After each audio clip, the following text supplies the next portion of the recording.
राम राम विद्यार्थी मित्रांनो, संधी आपण शिकलो. संधीमध्ये भरपूर आपण संधीचे प्रकार आणि संधीचे नियम भरपूर बघितले. आपण संधीचे स्वरसंधी, व्यंजन संधी आणि विसर्ग संधी हे तीन प्रकार आणि त्याच्यातले नियम बघितले. आता आपल्याला मराठी संधीचे दोन प्रकार शिकायचे बाळांनो. मराठी संधी म्हणजे मराठी शब्द. आता आधीचे कोणते होते गुरुजी? तर त्या ठिकाणी संस्कृत शब्द भरपूर होते आणि संस्कृत शब्दांची संधी झालेली होती, म्हणजे शब्द जोडले गेलेले होते. आता मराठी संधीचे दोन प्रकार आहे बाळांनो. मराठी मराठी मराठी मराठी नाही, मराठी संधीचे दोन प्रकार आहे बाळांनो. किती प्रकार आहे? दोन प्रकार. मराठी संधीचे दोन प्रकार आहे. एकाला म्हटलं काय? काय म्हटलं? पूर्वरूप संधी. आणि दुसरा प्रकार पाडला पररूप संधी. आता बाळांनो लक्षात घ्या, पूर्वरूप म्हणजे काय? म्हणजे लक्षात घ्या, या ठिकाणी पहिला शब्द आहे आणि हा दुसरा शब्द आहे. दोहीचे एकत्रीकरण करून एक शब्द तयार होणार आहे. मग या पहिल्या शब्दाचा शेवटचा स्वर कायम राहतो आणि या दुसऱ्या शब्दाचा सुरुवातीचा स्वर निघून जातो. पहिला स्वर कायम राहतो. पहिले पद म्हणजे पूर्वरूप म्हणून त्याचं नाव ठेवलं पूर्वरूप संधी. आणि कधी कधी काय घडतं, पहिला स्वर निघून जातो, दुसरा कायम राहतो. दुसरा कायम राहिलं की त्याला पररूप म्हणतात. काय म्हणतात? पररूप, पूर्वरूप, पररूप, पूर्वरूप. गुरुजी उदाहरण देऊन सांगा पटापट. आता लक्षात घ्या बाळांनो, पूर्वरूप संधी कशाला म्हणायचं? पूर्वरूप संधी. आता या ठिकाणी लक्षात घ्यायचं, पूर्वरूप संधी आपण म्हटलं नदी अधिक आत. शब्द काय घेतला आपण? नदी अधिक आत. आणि तयार काय होतं? नदीत. नदी अधिक आत, नदीत. आता या ठिकाणी या द मध्ये कोणता स्वर आहे बाळांनो? ई आहे. आणि या आत मध्ये सुरुवातीला कोणता स्वर आहे? आ स्वर आहे. आता या ठिकाणी घडतं काय? हा स्वर निघून जातो आणि हा बिचारा कायम राहतो. आता हे पहिल्या शब्दातील रूप आहे, म्हणजे पहिला शब्द आहे ना, पहिलं रूप आहे ई आणि हे दुसरं रूप आहे. मग पहिलं रूप कायम राहतं म्हणजे पहिल्या शब्दातील स्वर कायम राहतो. आणि मग शब्द हा आ निघून गेला आणि ई जसाच्या तसा राहिला, ई कायम राहिला आणि शब्द तयार झाला नदीत. नदी अधिक आत, नदीत. आणि म्हणून याला काय म्हणायचं? पूर्वरूप संधी. पूर्वरूप कायम राहिलं, पहिला स्वर कायम राहिला, पहिल्या शब्दातला शेवटचा स्वर कायम राहिला आणि म्हणून त्याचं नाव काय ठेवलं? पूर्वरूप. केले अधिक असे. आता बघा बर का, केले अधिक असे. आता केले अधिक असे तर या ठिकाणी ले मध्ये कोण आहे? ए हा स्वर आहे आणि इथं अ आहे. तर हा अ निघून जातो आणि एक कायम राहतो आणि शब्द तयार होतो केलेसे. याला म्हणतात बाळांनो कोणती संधी? पूर्वरूप संधी. येते एक लक्षात, एकदम सोपी मराठी संधी. पहिला स्वर कायम राहिला, पूर्वरूप संधी. केले अधिक असे, केलेसे. जरा अधिक असा, आपण म्हणलं जरा अधिक असा. आपण इकडे काय तयार करतो? जरासा. काय तयार केला? जरासा. जरा अधिक असा, जरासा. इथला आ कायम राहिला आणि इथला अ निघून गेला पाहुणे मंडळ. आणि म्हणून या ठिकाणी लक्षात घ्यायचं बाळांनो, कोणता कायम राहतो? पहिला कायम राहतो, म्हणून त्याचं नाव ठेवलेलं आहे पूर्वरूप संधी. लाडू अधिक आत. काय म्हटलं तुम्ही? लाडू अधिक आत. आणि शब्द काय तयार झाला? लाडूत लाडूत लाडूत लाडूत लाडूत. कोणता कायम राहिला? इथला ऊ कायम राहिला, इथला आ निघून गेला. येते लक्षात? यालाच म्हणतात बाळांनो कोणती संधी? पूर्वरूप संधी. पूर्वरूप संधी, पूर्वरूप संधी. नको अधिक असे. काय? नको अधिक असे. गुरुजी उदाहरण भरपूर घेता तुम्ही राव. नको अधिक असे. आता इथं काय घडले असे पहा, इथं कोण आहे ओ आहे आणि इथं कोण आहे अ. हा बिचार म्हणतो मी निघून जातो, तूच राह इथं. तो पहिला आहे ना, पहिलं रूप आहे ना, म्हणून तूच राह. मग काय शब्द तयार होतो, न को से, नकसे नकसे ओ कायम राहिला. आणि म्हणून या संधीला म्हणायचं पूर्वरूप संधी. अजून उदाहरण सांगू, चांगले अधिक असे चांगलेसे, थोडे अधिक असे थोडेसे, किती अधिक एक कितीक, खिडकी अधिक आत. शेवटचं उदाहरण लिहितो, खिडकी अधिक आत काय तयार झालं, हा खिडकी अधिक आतून हा खिडकी अधिक आतून काय तयार झालं, खिडकीतून खिडकीतून खिडकीतून. बघा इथला आ निघून गेला आणि इथला ई कायम राहिला आणि म्हणून याला म्हणायचं, याला काय म्हणायचं बाळांनो, पूर्वरूप पूर्वरूप पूर्वरूप. समजलं का? हा मग तुम्ही काय करायचं, व्हिडिओ असा थांबवायचा, मी थांबणार नाही, तुम्ही व्हिडिओ थांबवायचा लिहून घ्यायचं. हा मग आता गुरुजी अजून काही आहे का याच्यामध्ये पूर्वरूप संधीमध्ये? आहे ना, आहे ना. आता लक्षात घ्या बाळांनो, हे तुम्ही काय करायचं, व्हिडिओ थांबवायचा. आता तुम्हाला कळलं पहिलं रूप कायम राहिलं, पहिलं रूप कायम राहिलं, पहिलं रूप कायम राहिलं, म्हणून त्याचं नाव पूर्वरूप. पूर्वरूप रूप पूर्व पूर्व पूर्व. कळलं का? अजून गुरुजी आता लक्षात घ्या बाळांनो, आता या ठिकाणी पुन्हा एक गोष्ट लक्षात ठेवायची आपल्याला.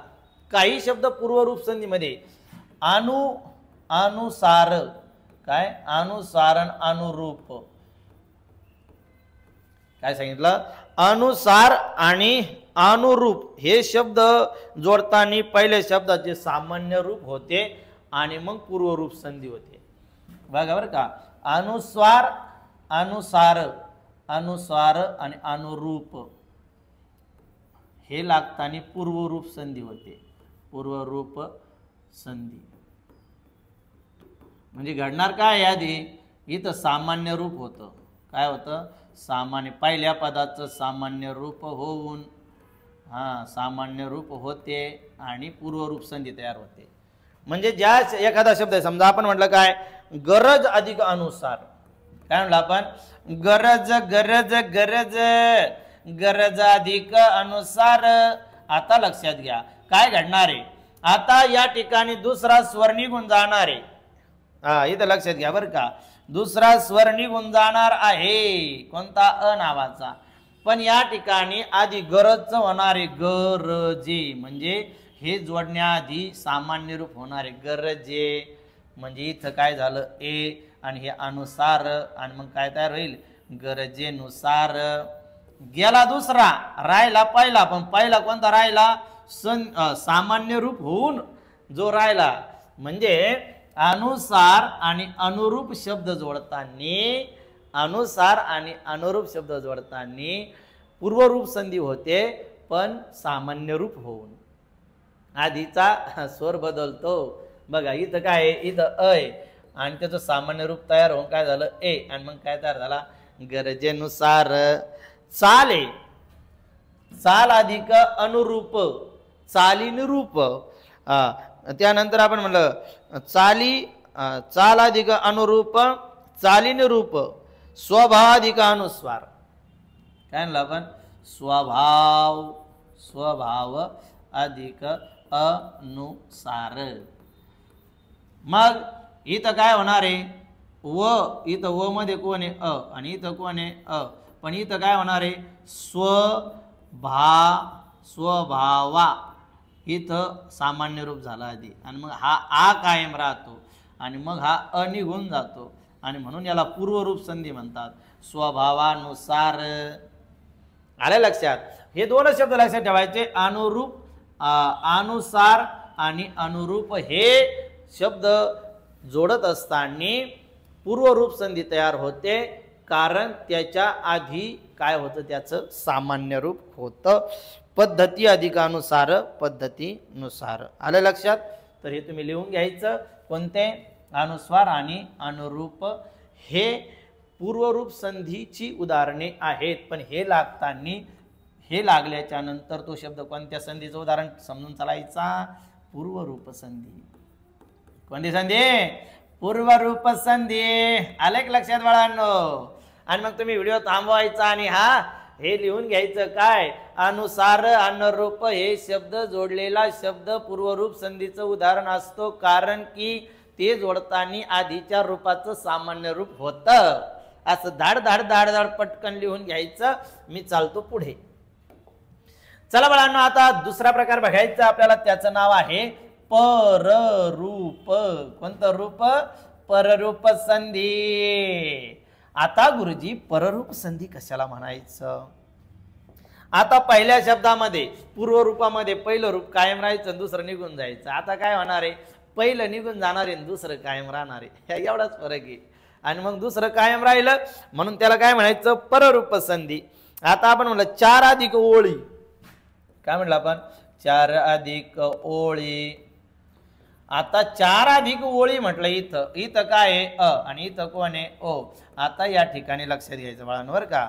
इथं काय अ आणि इथं काय ओ आता काय घडणार आहे अ निघून जाणार आहे आणि ओ कायम राहणार आहे म्हणजे कसं शब्द तयार होईल चारोळी काय म्हटलं आपण चारोळी बघा ओ कायम राहिला इथं ओ कायम राहिला आणि निघून कोण गेला अ मग आता दुसरं रूप आहे कोणतं रूप आहे दुसरे रूप दुसरे म्हणजेच पर दुसरे रूप म्हणजे कोणतं रूप पररूप आणि मग याला म्हणायचं चारोळी दुसरे रूप कायम राहिले म्हणून हे कोणत्या संधीचं उदाहरण आहे पररूप संधी आपण म्हणलं घर अधिक ई काय म्हणलं आपण घर अधिक ई आता काय इथं कोण आहे अ आणि इथं कोण आहे ई आता घडणार काय ई कायम राहतं शब्द तयार होतो घरी निघून कोण गेलं पहिलं रूप निघून गेलं म्हणून आता याला पूर्वरूप म्हणता येत नाही मग राहिलं कोण दुसरं रूप म्हणून याचं नाव काय ठेवलं पररूप संधी घर अधिक ई घरी दुसरा स्वर कायम राहतो म्हणून त्याचं नाव काय ठेवलं बाळांनो पररूप संधी आपण म्हटलं जेव अधिक ऊन जेव अधिक ऊन आता इथं काय आहे अय आणि इथं काय ऊ आहे आणि तयार काय होतं शब्द जेऊन दुसरं रूप कायम राहिलं आणि म्हणून याला म्हणायचं पररूप संधी येते की लक्षात किती सोपं आहे घाम अधिक ओळे घामोळे गुरुजी काय बाप्पा घाम अधिक ओळे म्हणलं घाम अधिक ओळे काय तयार झालं गुरुजी घामोळे घामोळे कोण राहिलं कायम दुसरा स्वर कायम राहिलाय कोणता स्वर कायम राहिला दुसरा स्वर कायम राहिला ओ कायम राहिला दुसरे रूप कायम राहते म्हणून त्याचं नाव काय ठेवलंय आलं का लक्षात किती सोपं आहे चला आपण भेट अधिक ऊन भेटून भेट अधिक ऊन इथं कोण आहे अ आणि इथं कोण आहे ओ आता तयार झालं काय भेटून आता इथं कोण राहिलं ऊ राहिलं म्हणजे कोणतं रूप राहिलं दुसरं हे निघून गेलं आणि दुसरं कायम राहायचं म्हणून त्याचं नाव काय ठेवलं पररूप संधी समजली का बाळांनो गुरुजी सोपं करून सांगितलं बघा तुम्ही शेवटचं उदाहरण घ्या अजून एक घर अधिक आत काय तयार झालं घरात कोण कायम राहिलं दुसरं रूप कायम राहिलंय म्हणून त्याला काय म्हणायचंय पररूप संधी गवताधिक आळ गवताळ शेवटचं उदाहरण घ्या गुरुजी कलर बदलून गवत अधिक आळ इथं कोण आहे अ आणि इथं कोण आहे आ राहिला कोण कायम इथं तयार काय झाला शब्द ग व ताळ आ कायम राहिला गुरुजी आ आणि मग निघून कोण गेला अ हे निघून गेलं म्हणा मग त्याला काय पररूप संधी समजलं का तुम्ही व्हिडिओ थांबवायचा आणि काय करायचं पटकन लिहून घ्यायचं किती सेकंदासाठी थांबवायचा जोपर्यंत तुमचं लिहून होत नाही तोपर्यंत थांबवायचा मग गुरुजी तुम्ही थांबणार आहे का हो मी 5 सेकंदासाठी थांबतोय घ्या लिहून चला गड्यांनो आज पाहूया शाळा चांदोबा गुरुजीची बाळांनो लक्षात घ्यायचे मराठी संधीचे दोनच प्रकार आहे, एक पूर्वरूप आणि दुसरं पररूप, आणि दोहीमध्ये स्वराचा संबंध आहे. म्हणजे याला काय नाव द्यावं लागतं आपल्याला? पररूप संधी. म्हणजे कोणती? पररूप स्वर संधी. पररूप स्वर संधी, इथं स्वराचा संबंध आहे. पररूप स्वर संधी, पूर्वरूप स्वर संधी. इथं बघा ना तुम्ही, कोणा संबंध आहे? स्वराचाच आहे, स्वराचाच आहे, स्वराचाच आहे. प्रत्येक ठिकाणी कशाचा आहे? स्वराचा आहे. आणि लक्षात घ्या बाळांनो, आता पुढचं तुम्ही व्हिडिओ थांबून लिहून घ्या, मी चालतो पुढं. आता या ठिकाणी लक्षात घ्यायचं काय की हे शब्दयोगी अव्यय लागताना काय? ही शब्दयोगी अव्यय, ही शब्द गुरुजी, ही शब्दयोगी अव्यय, शब्दयोगी अव्यय. आता ही शब्दयोगी अव्यय हे संख्या विशेषणाला, कोणाला? संख्या विशेषणाला, संख्या विशेषणाला, कुणाला? संख्या विशेषणाला जोडताना काय घडतं? संख्या विशेषणाला जोडताना काय घडतं गुरुजी? तर दोन प्रकारे, एका ठिकाणी लोप